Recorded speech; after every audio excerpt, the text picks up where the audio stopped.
Hi, guys, and welcome to the Stepping into Purpose podcast. I'm so excited to introduce my guest for this episode.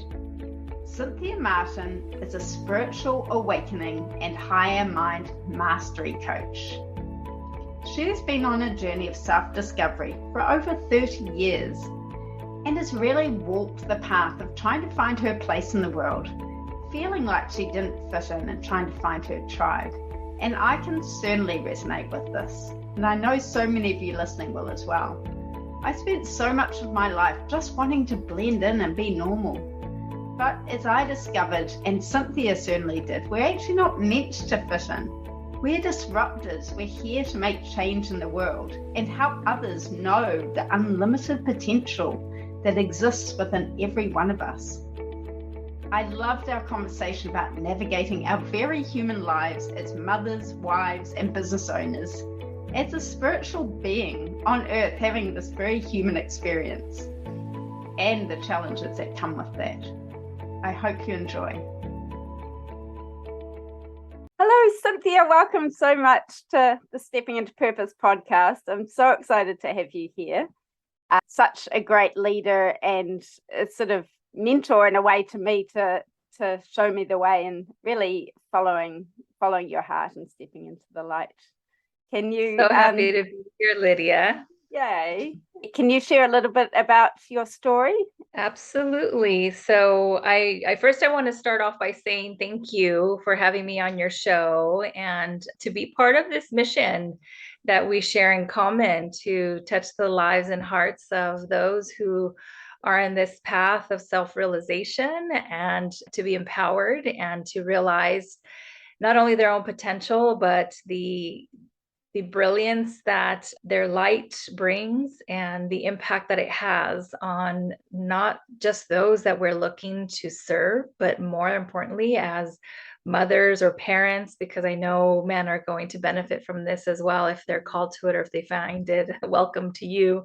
But those that we touch and who are part of the legacy that we're leaving behind. So I wanted to start off by saying that and opening up that space to welcome everyone, and so thrilled to be here. A little bit about myself so that you all know who it is that you're listening to.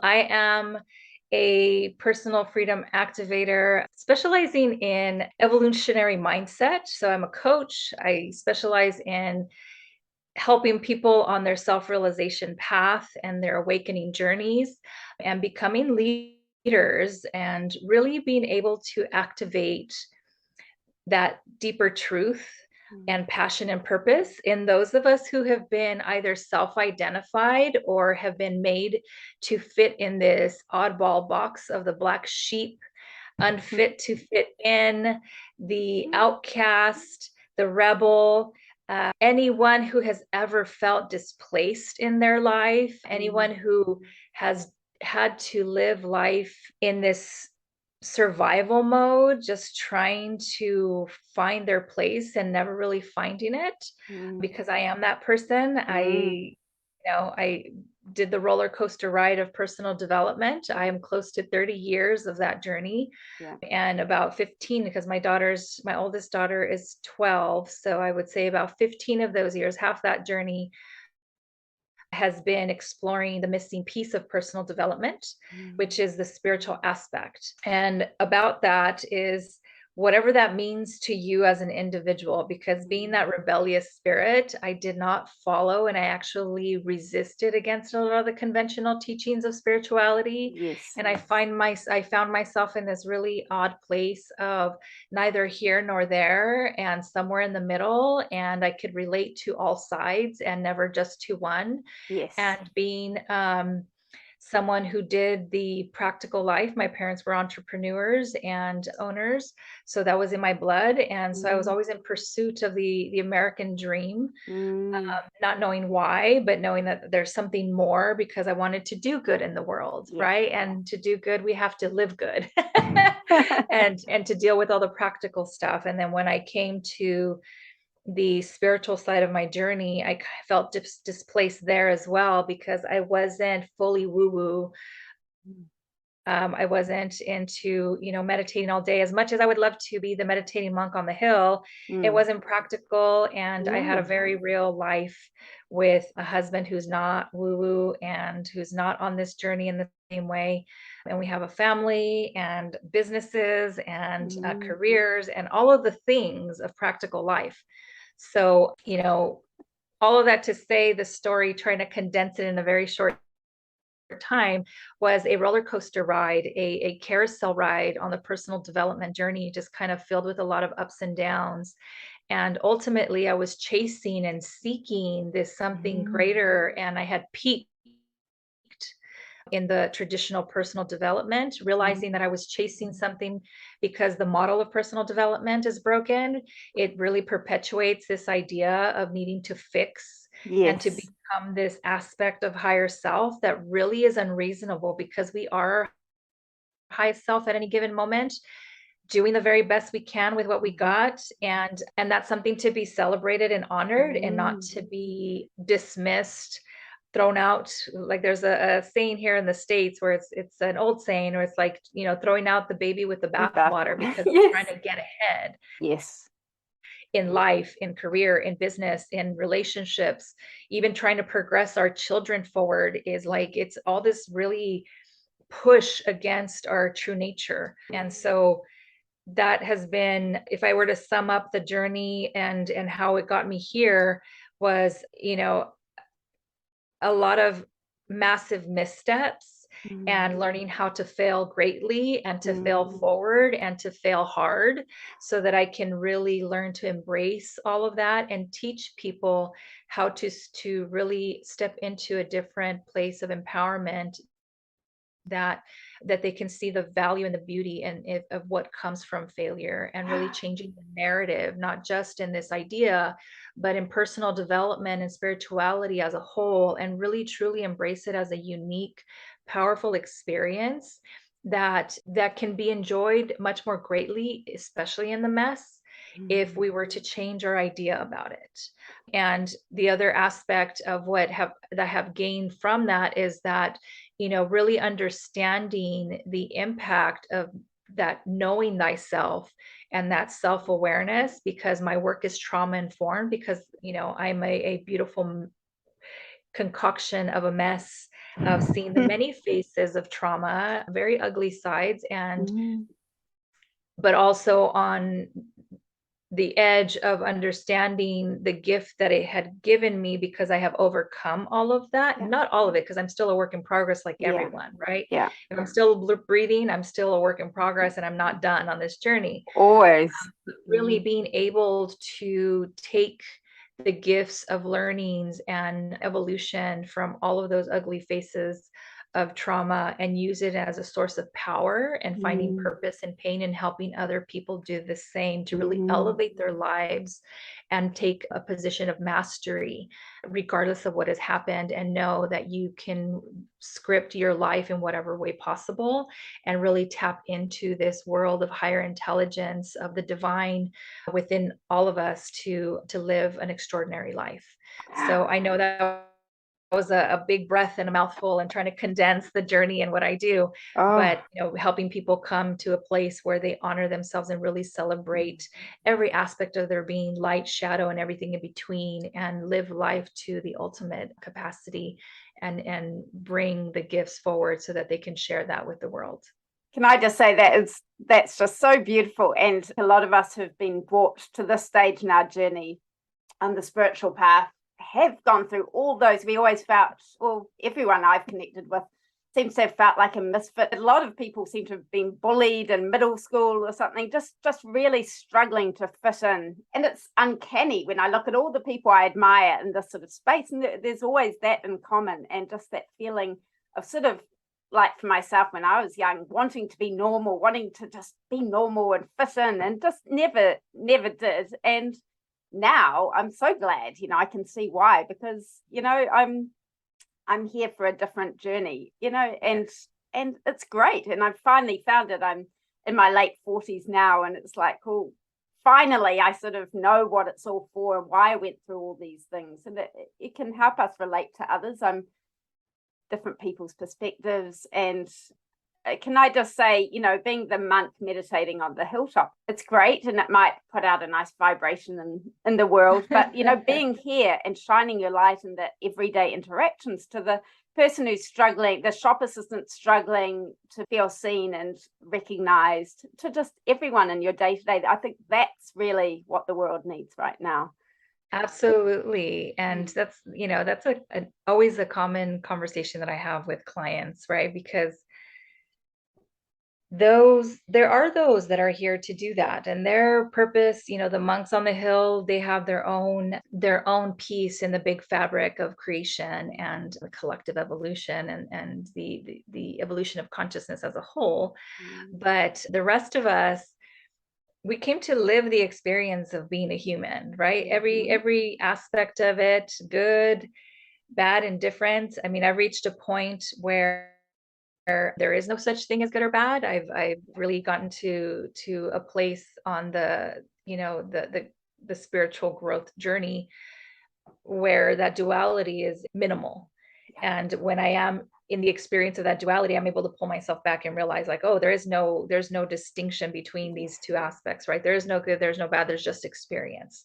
And I know for those of you listening, it's like, it might seem like a far away idea, because life brings us so many opportunities to confirm that things are not good or when things are good. But ultimately, life is delicious because it comes with so many dynamic opportunities and experiences. And it just, why I focus more on the mind, because the universe, if, not going to go into the teachings, but like, if you're really on this journey, you want to start with starting to understand at least the basic principles of the universal laws, like the immutable laws of what creation is and life is founded on. But it's this essence of creation and life, and it's not perfect, and it's constantly changing.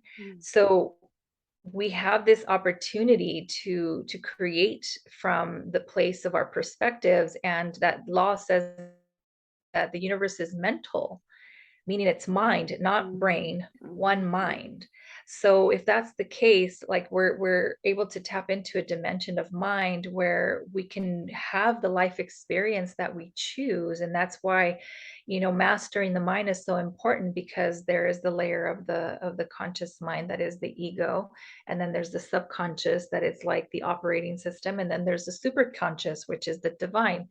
And we are creating from different aspects of these interlacing relationships with these different levels of consciousness in the self. So all that to say, to uncomplicate it, is basically how we think about our life, and what we're thinking about our life and our own experiences are essentially creating the reality, right? So I'm kind of over this whole manifesting idea, because it's gotten really distorted and it's become big business, and there's a lot of gaps into what that really is. So I use the term creation, because we're creating at all times. We're not manifesting only when things are good. We're literally creating life experiences every single day based on the way we wake up and the way we see the world. So I focus more on the mind first, helping people master that genius mind, that higher divine intelligence that we all have, so that they can become conscious creators and be radical about it. And to dare to really create the ultimate. But we got to get past those barriers and a lot of the stuff that gets in between. So what you're saying is yes, it's like a monk on the hill, but I have a husband, you have your family as well, and you have a husband, and our paradigms are different, but they're important and parallel, because otherwise we wouldn't be in this situation. So my husband is nowhere near being on this paradigm of thinking and spirituality and awakening, and yet we coexist and we collaborate, and we're growing together in these beautiful parallels. And I think that's one of the most significant things about what you're saying is, monk on the hill, great, but life is to be lived. And part of that is the messy relationships that come with it, like having the husband who's not woo-woo. 100%. And often it is easier in a lot of ways being the monk on the hill. I've spent time in ashrams in India, and I mean, that does come up with its own challenges, and a lot of stuff does come up. But then often when you're in the world, it's a different set of challenges you have. And family life definitely comes with that, as beautiful as it is. And having children is one of the greatest joys of my life. And they're the best teachers I could ever have, you know. And challenges are always there. And it's just constant sort of surrender and in the moment wondering, you know, assessing what's the best thing to do. And, you know, it keeps us on our toes, you know. And it's just an opportunity to keep coming back to center and just let go of how we think things should be, and just keep coming back to center and reassessing in every moment, which is, for me, it's a great learning, and to let go of control. Yes. And if I were to impart any valuable lesson on anyone in their journey, whether you're starting or in the middle, or you're more advanced in the learnings of yourself and your divine relationship and consciousness overall, is that there's no rule book. It's messy. It's not spirituality, like this misconception that spirituality is like, oh, you're enlightened, and then all of a sudden you don't get mad anymore, or you don't have emotions and you stop being human, is a farce. It's such a farce. It's illusory and it's misguided. If like I see these Instagram gurus, and God love them, I bless them, and there's a place and a space, because they are serving those that are on the same wavelength and the same paradigm. But for those that are not, it's a distortion, because it creates this idea that is not sustainable. And the one thing that advice that I want to give you is that really give yourself permission to be human every step of the journey, no matter how long you're on the journey. Like I mentioned before, I have 30 years invested in developing my own self-awareness, my own journey, my own personal growth and mastery, and along the way teaching others, and then becoming skilled and learning the tools and the psychology and the and the this and the that and all the modalities. And I'm still human, and I have moments where I'm very unenlightened. I have moments where I forget my tools, and I have a very human moment, and old traumas come up, and I raise my voice and I yell at my kids. As we all do. And but isn't that beautiful I think it's so important to show all those and to talk about all those elements of ourselves, because we all do it. And I don't think anyone doesn't, maybe if they're a completely enlightened being or something, and if the ego is completely shattered, maybe then they don't do those things. But the rest of us, we're always constantly learning. Until we die, we're always going to be learning and perfecting. And it's such a disservice, I think, with social media and stuff, for so many people. They put out a highlight reel, and it makes everyone else feel less and think, oh, I'm not that. And it's not true. That's the perfection of that moment, but it doesn't help anyone, grow, just makes everyone feel less than, And those highlight reels are strategically crafted. Absolutely. Oftentimes. So it's, authenticity is my aim, and I just love being able to empower, impact makers, change makers, anyone who's on the path to really just, to answer that call of something that's drawing them, to purpose. And this is the other side of that coin, right? Like of that farce and that illusory idea, is that purpose is not this grandiose concept that you have to go and save the world. It's ultimately is embodying the full authentic expression of who you are, and realizing that your world starts within you, your inner world, and then it expands to those around you and those you're in relationship with. And then as part of that, it may or may not include the world as a whole. 100%, because we're spiritual beings in a human body, and we're put on this earth to become, that perfect enlightened self, know that we're just the love which surrounds us and that we're made of. And to me, stepping into your purpose is really just about following that call within yourself to become, as you know, that perfect self-realized being, which is the purpose of life, in my opinion. So I think ultimately it may inspire, I think it's always going to inspire others, just you making that commitment within yourself. It shines. There's a vibration which affects others, but it's not necessarily doing big things in the world, being Mother Teresa, or, you know, making a big difference. Yeah. And you touched on a couple things that my radical thinking self and just the, you know, shifting and shattering this concept as well, that like that becoming. I actually teach it and empower our clients to step into this idea of unbecoming. Yes, you're right. And peeling back the layers. And peeling back. And purpose is really a journey of remembering. Yes. It's a journey of remembrance, because we are never not our full expression. We are never less than our full divine selves. And I'm a very big movie nerd. So, and the way it makes my brain be able to understand this life experience is that I scripted a movie, and I scripted my role and the role of everyone that I'm in experience with. And we came into agreement to play out this movie, and every moment is a scene in that movie. And the cool part is because I'm the director, the producer, the screenwriter, the casting director, and every, you know, the set designer, that I'm always in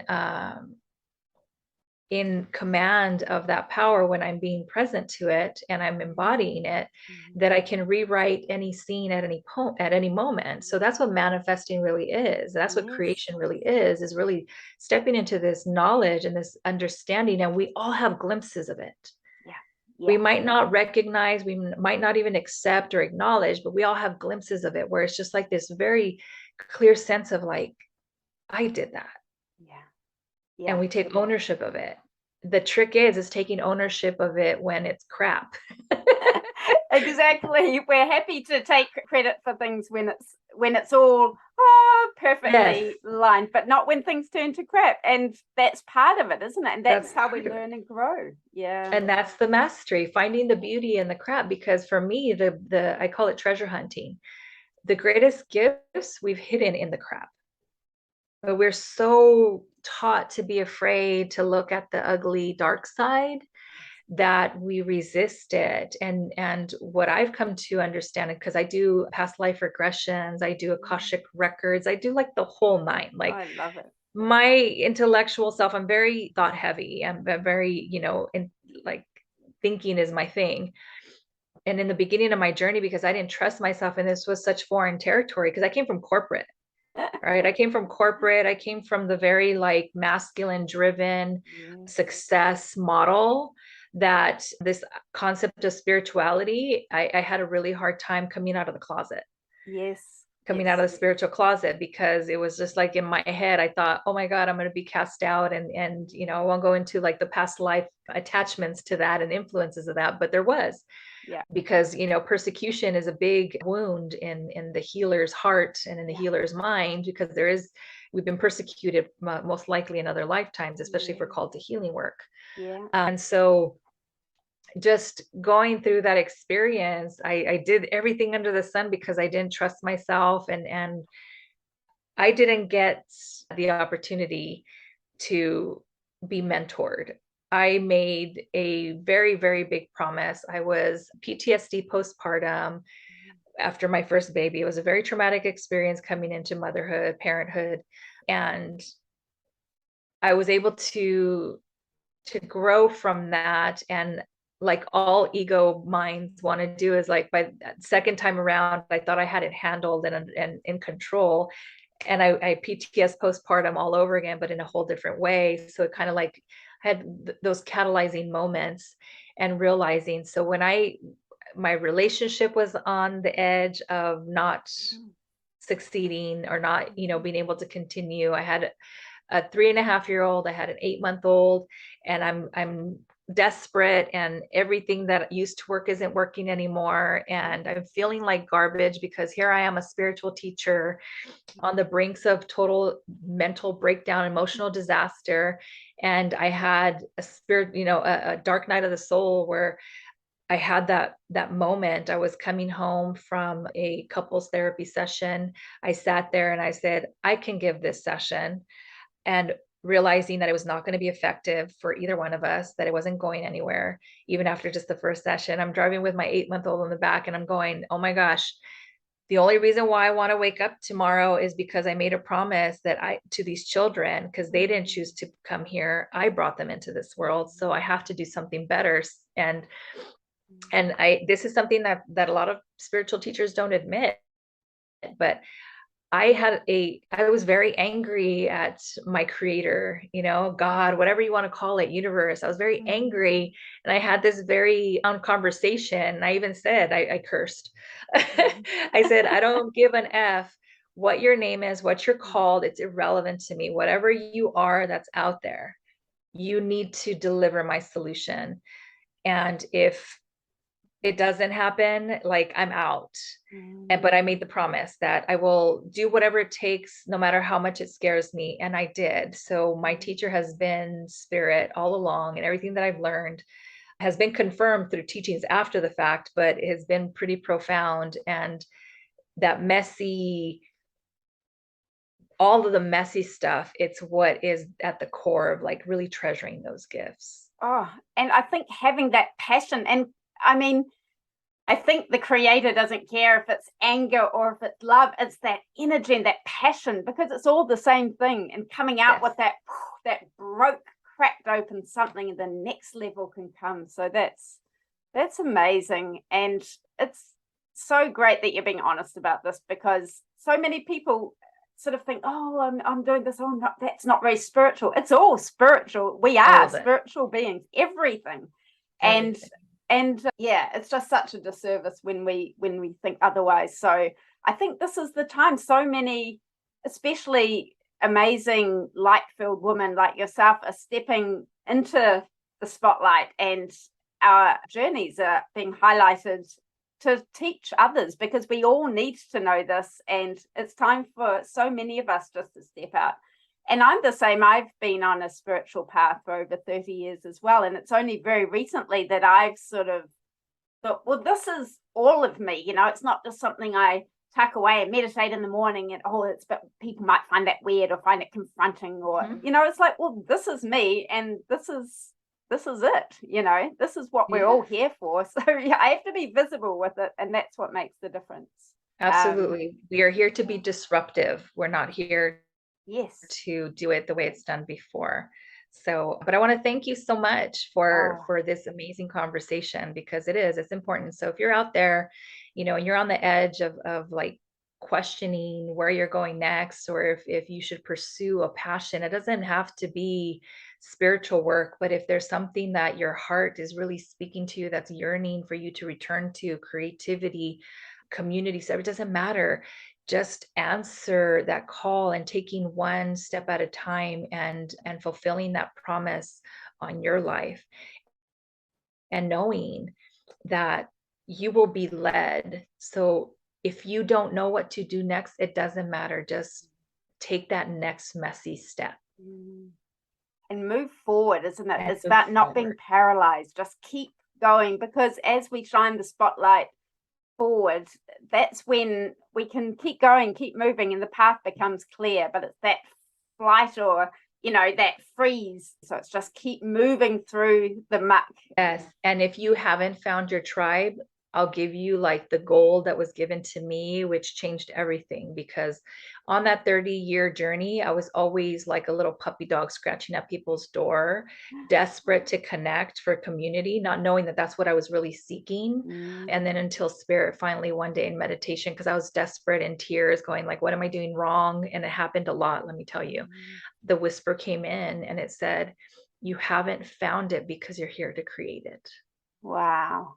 So if you haven't found yours, and I'm speaking to your heart, that is your message from the divine.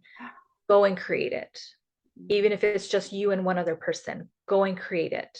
That's part of your mission. So thank you for allowing me to share that. Oh, Cynthia, that's so good. And where can people find you if they want to connect with you further? Yes. So I do coaching work. I am developing my own communities through membership. So it's, there's going to be an array of options for spiritually and consciously aware people. But to get more details, just connect with me on Instagram at Ultimate Empowerment. It's Ultimate Empowerment. I know you'll provide the links. And then on Facebook, Cynthia Martin, Lumiere Energy Healing is my business page. And that's Lumiere Energy Healing. If you've ever watched Beauty and the Beast, it's the candlestick. I love that name. It's so good. That's how people know. It means light. And then LinkedIn, Cynthia Martin -LA. So I'm in the LA area, Southern California. I work globally, internationally, and mentoring people in groups, building those communities, providing membership communities, and then providing other educational resources for you. So, and I'll provide a link to a special offer, just a nice little guide for those of you that are looking to explore certain things and some of the things that will be valuable for you to know as you get started.